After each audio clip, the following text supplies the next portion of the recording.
Ini artinya adalah sisa hutang sebenarnya. Sisa hutang Anda. Sisa hutang Anda di waktu ke T. Contohnya ya, misalkan ini B0. B0 itu artinya adalah sisa hutang Anda di waktu ke 0. 0 itu artinya di awal tahun pertama. Kenapa masih 10.000? Karena belum ada pembayaran cicilan kan ya, jadi tetap 10.000. Kalau ini artinya yang ini 9.000 ini adalah B1. B1 artinya itu adalah sisa hutang di akhir tahun pertama. Jadi selepas ada pembayaran cicilan, ini adalah sisa hutang di akhir tahun pertama. Ini sisa hutang di akhir tahun kedua, sisa hutang di akhir tahun ketiga, sisa hutang di akhir tahun keempat, dan seterusnya. Ini adalah sisa hutang di akhir tahun ketujuh. Oke. Kalau ini juga sama. Ini tabel yang paling akhir ini menunjukkan outstanding balance, tapi ini simbolnya adalah BT plus 1 di sini. Ini artinya adalah outstanding balance di waktu ke T plus 1. Jadi cara bacanya, kalau T-nya di sini 0, maka ini adalah B1 sebenarnya. Ini persis sama kayak di sini nih. Maka saya gambarkan garis di sini ya. Jadi kita lihat di sini ini adalah B1, B2, B3, B4, B5, B6, B7, B8. Kalau Anda perhatikan, lihat baik-baik di sini ya. Bagian paling akhir di pojok kanan bawah ini menunjukkan B8. Ini nilainya pasti 0. Kenapa 0? B8 itu artinya adalah sisa pokok hutang pada akhir tahun ke-8. Tadi berdasarkan contoh yang sudah kita bahas, pada akhir tahun ke-8 itu kita telah melunasi hutangnya kan ya, tepat melunasi hutangnya. Ini artinya adalah di akhir tahun ke-8 kita tidak punya tanggungan hutang lagi. Dengan kata lain adalah tanggungan hutang kita atau sisa hutang kita itu adalah 0. Makanya kenapa di sini B8 nilainya adalah 0. Jadi kalau Anda membuat tabel amortisasi, pastikan di bagian pojok kanan bawah yang menunjukkan balance di akhir periode itu selalu 0 nilainya. Itu artinya adalah kita telah melunasi hutangnya. Oke, bergerak ke ini di bagian ketiga. Kolom ketiga ini adalah payment. Ini adalah kita sebutkan dengan R. Ini menunjukkan cicilan kita ya, cicilan hutang kita di waktu ke T plus 1. Jadi ini bacanya ini adalah R1, R2, R3, R4, R5, R6, R7, dan R8. Kalau kita lihat tadi, berdasarkan contoh kita tadi ya, kita lihat di sini, ini kita punya ada R1, R2, sampai R7 ya. R1 sampai R7 nilainya adalah 2000, dan R ke-8 adalah 564, sekian. Balik ke sini, kita flashback ke sini, nah, persis sama kan ya? Ini adalah R1, R2, R3, sampai ini adalah R7, dan ini adalah R di tahun ke-8. Jadi kita perhatikan bahwasanya R atau cicilan di tahun ke-8 lebih kecil dibandingkan R di tahun-tahun sebelumnya nih. Ini R-nya.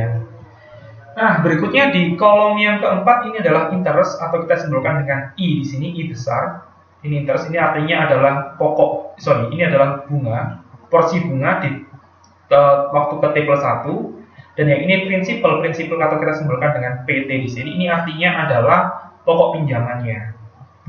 Seperti yang saya bahas di awal tadi, kita tahu bahwasanya RT itu adalah PT ditambah dengan IT di sini ya.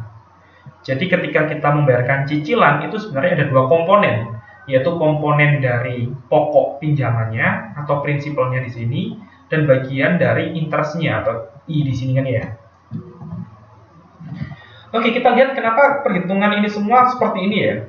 Ini artinya seperti ini. Kita lihat bagian paling ujung di pojok kiri atas. Di pojok kiri atas kita lihat ini adalah B0.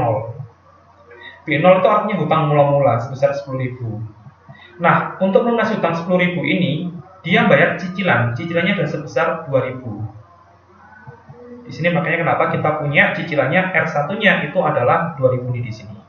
Oke. Lalu yang berikutnya kita lihat interestnya.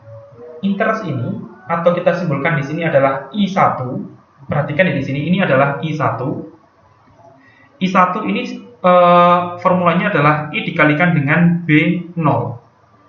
Jadi I kecil ini menunjukkan bunganya. Tadi kita tahu bahwasanya bunganya itu adalah 10%. Lalu B0 itu adalah hutang mula-mula di waktu ini ya. Jadi untuk mendapatkan I1 itu adalah I dikalikan dengan B yang sebelumnya. Jadi kalau di sini ada angka 1 di sini ya. Kalau ininya 1, maka ininya adalah 0 di sini. Kalau I-nya I2, maka ini B-nya adalah B1. Kalau I-nya ini 3, maka B-nya adalah B2. Begitu seterusnya ya. Jadi ini I1 itu besarnya adalah 1000 dapat dari mana? Karena 10% yaitu I atau tingkat suku bunganya dikalikan dengan hutang awalnya 10.000. Hasilnya adalah 1000. Jadi kalau payment atau R-nya ini kita pasti tahu dari info tadi ya, sebesar 2000. Terus untuk yang 1000 ini dapat dari sini perhitungannya sebesar 1000. Nah, untuk mendapatkan prinsipal, kita jelas bahwasanya prinsipal dari formula ini, PT itu adalah RT dikurangi dengan IT. Maka kita punya P1 itu adalah R1 dikurangi dengan I1. 2000 dikurangi 1000 hasilnya adalah 1000 ini. Oke, sudah sampai sini kita udah punya prinsipal. Nah, untuk menghitung balance-nya di sini gimana sih?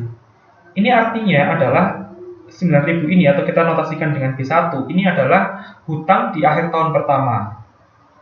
Jadi kenapa sih hasilnya kok 9.000? Ini formulanya sendiri ya. B1 itu adalah B0 kurangi dengan P1.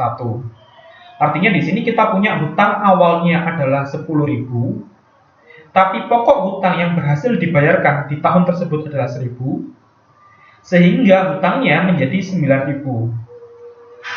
Sekali lagi ya, jadi pengurangnya itu adalah prinsipalnya, bukan paymentnya. Kenapa bukan payment? Karena payment ini mengandung faktor bunganya.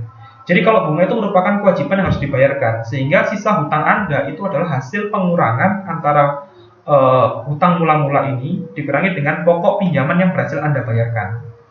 Sehingga di sini menghasilkan angka 9.000. Itu ya. Nah, angka 9.000 ini kita tarik di kolom pertama. Kita tarik di sini. 9.000 ini tetap jadi 9.000 di sini kan ya. Terus kita hitung yang berikutnya. Kita punya hutangnya di akhir tahun pertama menjadi sebesar 9.000. Pembayaran cicilannya adalah sebesar 2.000 di sini. 2.000, oke. Lalu untuk interestnya atau I2-nya adalah sebesar 900 ya di sini ya.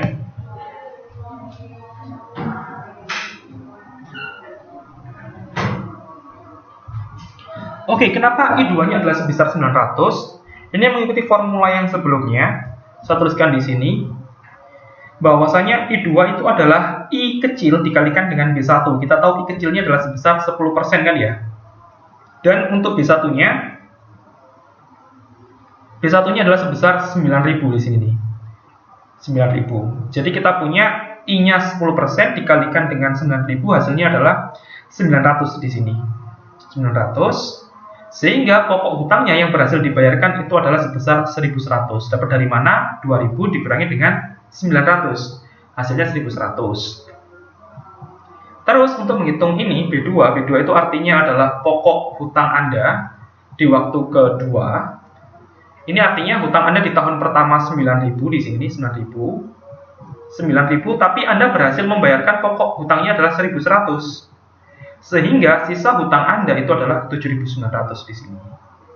Nah, 7.900 ini nanti kita bawa lagi ke sini, kita hitung lagi nanti, dihitung pembayaran cicilan 2.000 lagi. Terus 790 sekali lagi ini dapatnya adalah 10% dikalikan dengan ini tadi, 10% kalikan 7.900. Terus angka ini diperoleh dari pengurangan antara dua kolom sebelumnya. Nah, terus 6690 ini adalah 7.900 dikurangi dengan 1210. Gitu seterusnya looping, terus semuanya looping sampai yang paling akhir nih. Paling akhir ini artinya adalah sisa pokok hutangnya selepas di akhir tahun ke-7, 512,83. Ini dia harus membayarkan cicilannya ternyata sebesar 564. Tujuannya adalah ini dipecah jadi dua, bagian interest atau bagian bunga dan bagian prinsipal. Nah, perhatikan di bagian paling akhir ini, bagian outstanding balance atau sisa pokok pinjaman Anda itu persis sama dengan pokok pinjaman yang terbayarkan di tahun tersebut. Sehingga karena hasil pengurangan ini keduanya adalah match, maka kita punya B8 adalah 0 di sini. Jadi dia saling menghilangkan gitu ya, cancel out ini ya, saling menghilangkan. Nah, catatan lainnya yang perlu Anda perhatikan kalau Anda